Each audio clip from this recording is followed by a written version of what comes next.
C'est un phénomène mondial qui interpelle la communauté scientifique. Quel sera l'impact à terme de la consommation à outrance des écrans, téléphones, tablettes? Imaginez le paradoxe. Les dirigeants d'Apple, Google ou encore Twitter ont eux-mêmes interdit l'usage des nouvelles technologies à leurs enfants par crainte des effets néfastes sur leur développement. Les scientifiques, en tout cas, désormais multiplient les alertes face à cette addiction. Illustration concrète ce soir avec cette expérience menée en Angleterre dans 4 familles. Grand format signé Loïc Delamornay et Anto Filippi. L'expérience a été menée dans 4 familles parfaitement banales des temps modernes, c'est-à-dire où des enfants ont les yeux rivés sur leur tablette. L'objectif est d'observer ce qui les poussera à quitter leur écran des yeux, alors qu'autour d'eux, la réalité change. Les parents sont complices de l'expérience. Début modeste avec changement des tableaux au mur, aucune réaction. Plus audacieux, la mère de famille est échangée avec une inconnue portant la même couleur de vêtements. Les enfants ne remarquent toujours rien. Comble de l'indifférence, de faux frères et sœurs, parfaits inconnus eux aussi, s'installent à table sans le moindre détournement de regard de ceux captivés par l'écran. Il faudra attendre la coupure d'Internet au moyen d'un brouilleur pour que les enfants découvrent que le monde réel autour d'eux a changé.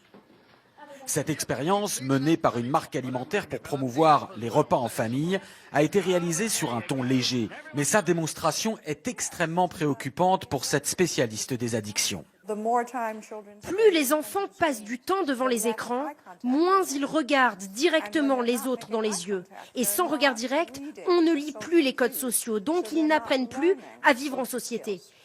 Il y a donc des effets directs sur le cerveau et l'apprentissage, similaires à ce qu'on observe avec n'importe quelle substance addictive, y compris les drogues. Une vraie drogue, le mot est lancé.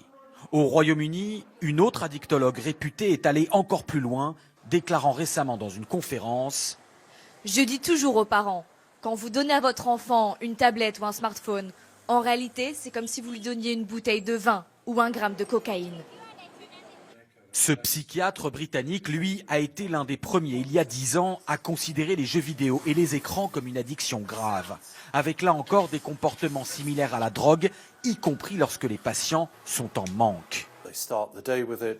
Ils s'y consacrent dès le réveil, repoussent leur toilette, ne prennent pas leur douche ou leur petit déjeuner pour être tout de suite sur les réseaux sociaux. J'ai eu des patients à la clinique qui, privés de leurs écrans, devenaient suicidaires, devenaient violents. J'en ai eu qui nous menaçaient avec une batte de baseball si on leur coupait leur connexion Internet. Sans atteindre une telle extrémité, la famille Cook subit cette dépendance aux écrans. Le fils sur son smartphone, la fille sur sa tablette, et des parents qui se sentent dépassés. Quand je vois les réactions de mon fils, si on lui enlève son portable, c'est une addiction. On va peut-être devoir faire une intervention. Je plaisante pas, c'est comme un drogué. L'intervention, cela peut être ceci, un sevrage, qui utilise là encore les mêmes techniques que pour les addictions à la drogue. Au Royaume-Uni et aux États-Unis, de nombreuses institutions proposent des cures de désintoxication en pleine forêt. Ce jeune homme est là depuis plusieurs semaines et semble littéralement renaître. Je commence enfin à me dire, va dehors, il y a un monde entier à voir et à explorer. Et quand tu ne fais que fixer ton écran, c'est vraiment malsain.